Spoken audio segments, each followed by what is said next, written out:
Good morning.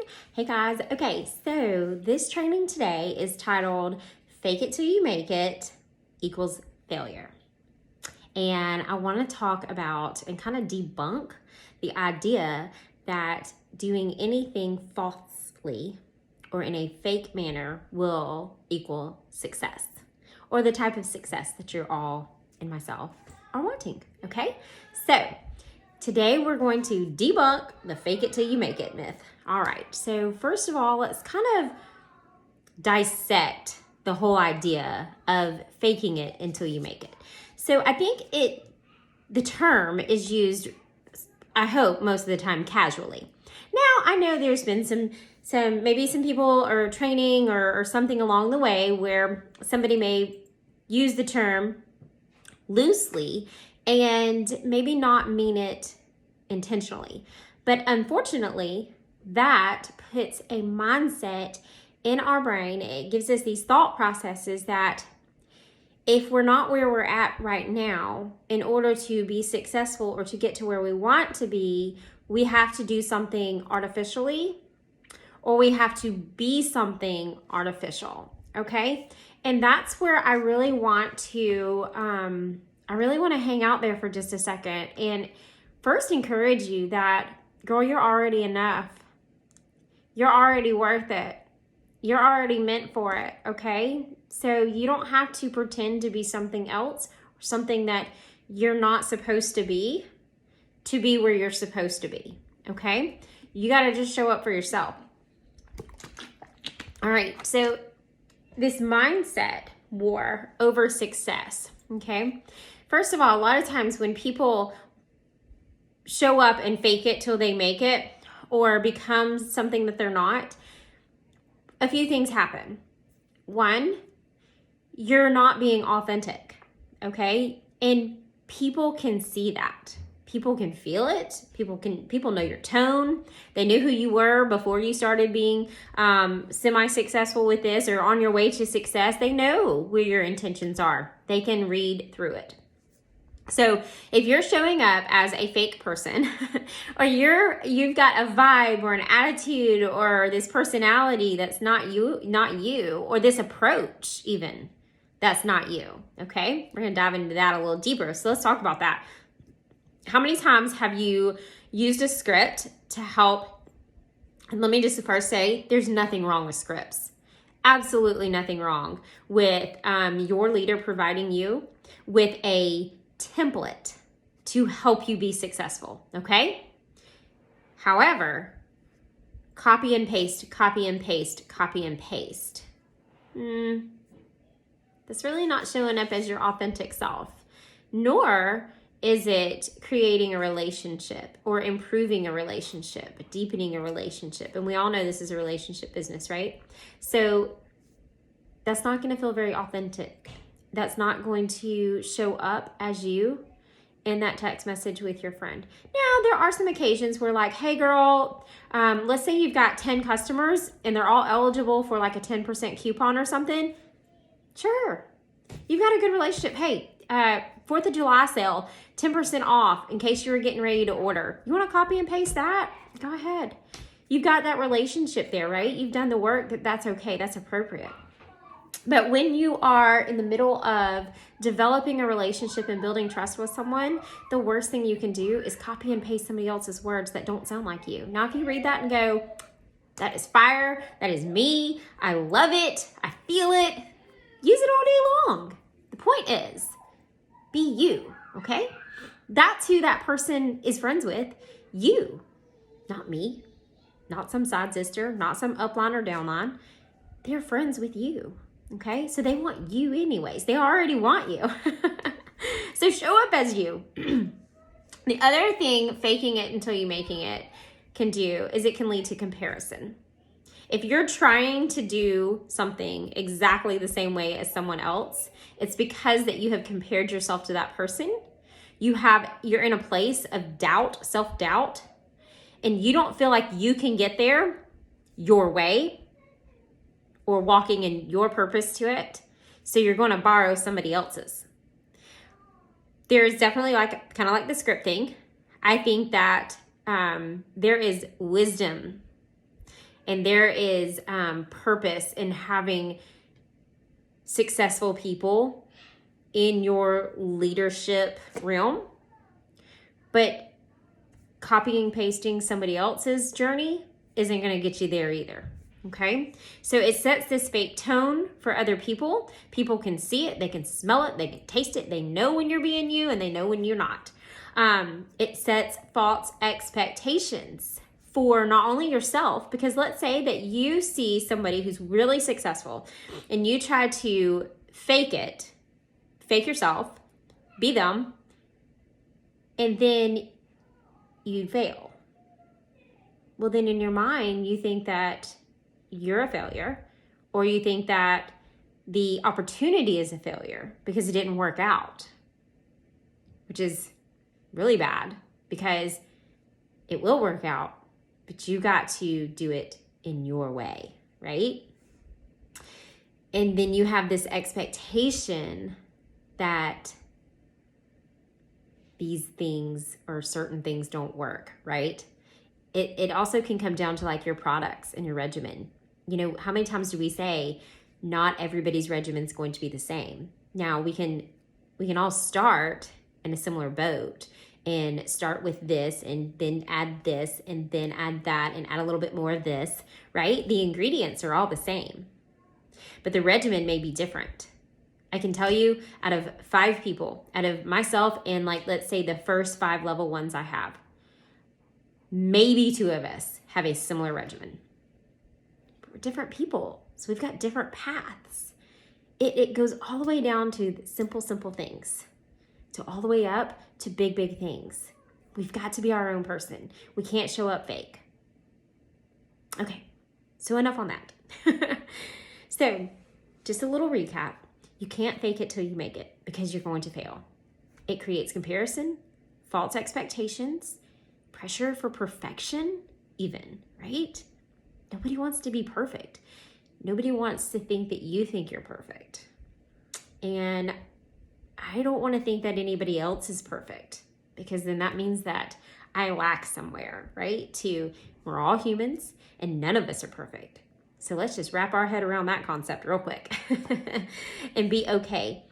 The other thing that faking it can lead to, besides comparison and pressure for perfection, self-doubt, and ultimately quitting. And if you quit, guess what? You never know if it was going to work out for you. Okay, here we go. So what do we do instead? We practice until we perfect it. And when I say perfect it, I don't mean that you are going to become perfect or perfection. Okay, so hear that. But you can practice things until you perfect your method, until you get into a perfect comfort zone, until you perfectly get confident in pursuing the goal, the people. And when I say pursue, let's talk about that, because pursue is relationship based, right? Pursue is emotion driven, right? All right, so if you're pursuing something, let's just think about this, okay? The first example of being in pursuit was literally when God gave us Jesus to come down and he pursued us so that we would pursue him, right? The next thing that I can think of is how husbands and wives pursue each other. They're not pursuing each other. They're not actively being involved in their marriage. What's going to happen? It's going to fail, right? What about when you're pursuing your career? It's the same thing. You have to pursue it. You have to practice it. You want to be a practicer. Pursuer, practicer, kind of the same thing, right? You want to keep practicing until you get good at it. Very, very seldomly does somebody show up on a sports field and become perfect. Sorry, little distraction. Real life here.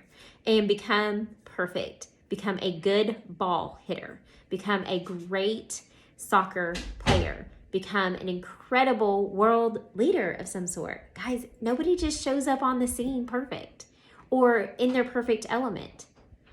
They show up on the scene because they've practiced, and now they're good, right? There's a great book for this. We're reading it right now in our book club on our team, and it's called Failing Forward by John C. Maxwell. And it is all about accepting the failures along the way, on the journey, enjoying the journey, taking a step back and going, you know what? It's okay if that thing didn't work out. It doesn't mean the whole thing is a failure. I'm going to keep pursuing it. I'm going to keep practicing it. I'm going to try something different to get to the goal that I know that I'm supposed to get to. So how are we going to do that?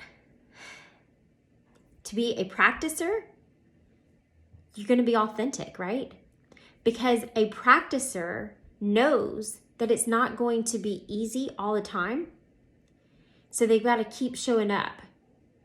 You know, if your child was in sports, you wouldn't just show up for the games and not make any of the practices, right? Your kid's probably not going to be very good, or he's not going to be a great teammate. You got to practice. And then you earn that spot to get up at the plate, to hit that home run, right? You've put the work in. Let me ask you this, because a lot of times we show up with these false expectations where we're talking about faking it till you make it, that it's just going to be a yes world, right? And we expect everybody to jump on board with us, and when they don't, we shut down, we get worried, we question all of these little things because one tiny little thing went wrong, right? Is that very authentic of ourselves? Like, is that authentic of how deeply we believe in these products, in this business model, in this company, in ourselves? No, we can't have that much self-doubt. We've got to have a try it attitude. Let me ask you this. Let me give you an example. What if you absolutely love comedy movies, okay?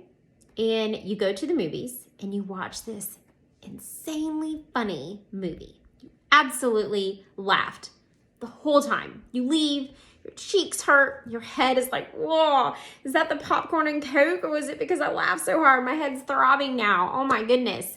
You get in the car, your friend calls. She'd called when you were in the movie theater. You had to say, girl, I'm in a movie. I can't answer the phone. I can't be that person.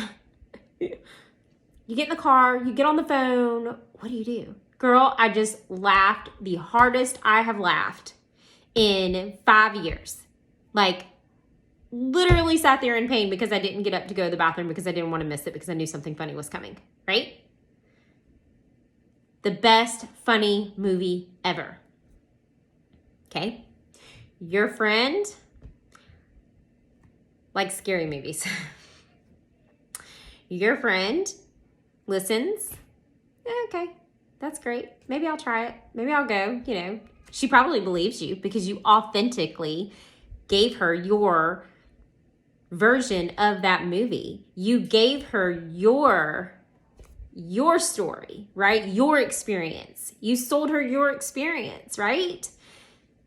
And she may decide to go see that movie because she believes you, because you were authentic, right? But let's say that she doesn't. Let's say she's like, oh girl, that's great. I'm so glad you loved it. Awesome. You see her a couple weeks later for lunch and you're like, oh my gosh, did you ever go see that movie? And she's like, no, gosh, I mean, you know, I like those scary ones. Okay.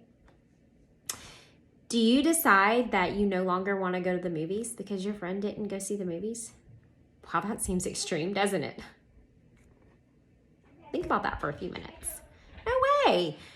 The next movie that comes out, let's say the sequel to your funny movie comes out, girl, you're going to be the first one in line to get that ticket, right? You still believe in that movie. You still believe in the movie theater. You're still going to go see movies. You're not going to quit going to see movies just because your friend likes the horror films and wants to be scared out of her mind and doesn't want to go see your comedy, right? You gonna lose sleep over that? You gonna question y'all's friendship because she didn't want to go see that funny movie that you recommended?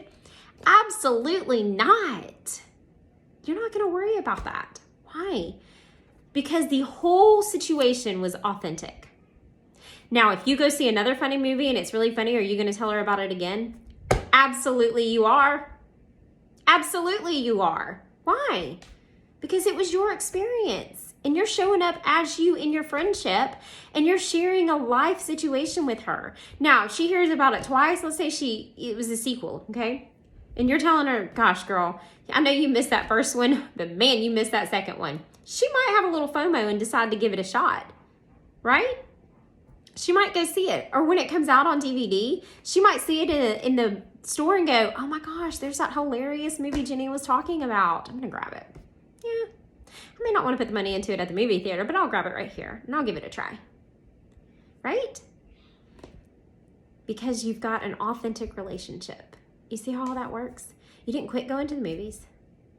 You didn't decide to go see horror films because your friend made you feel like you're crazy because you like to laugh. No. That is all silliness. We wouldn't do that. Okay. So here's the other thing about being authentic, showing up for yourself, not faking it till you make it, and practicing it until you find your perfect method, is that you'll take yourself more seriously. And when you take yourself seriously, and when you make your business a priority and you take your business seriously, other people do too. Other people do too, because you've set the tone of what they can expect from you. And that all comes back to being authentic. And you can't fake it till you make it and be authentic at the same time.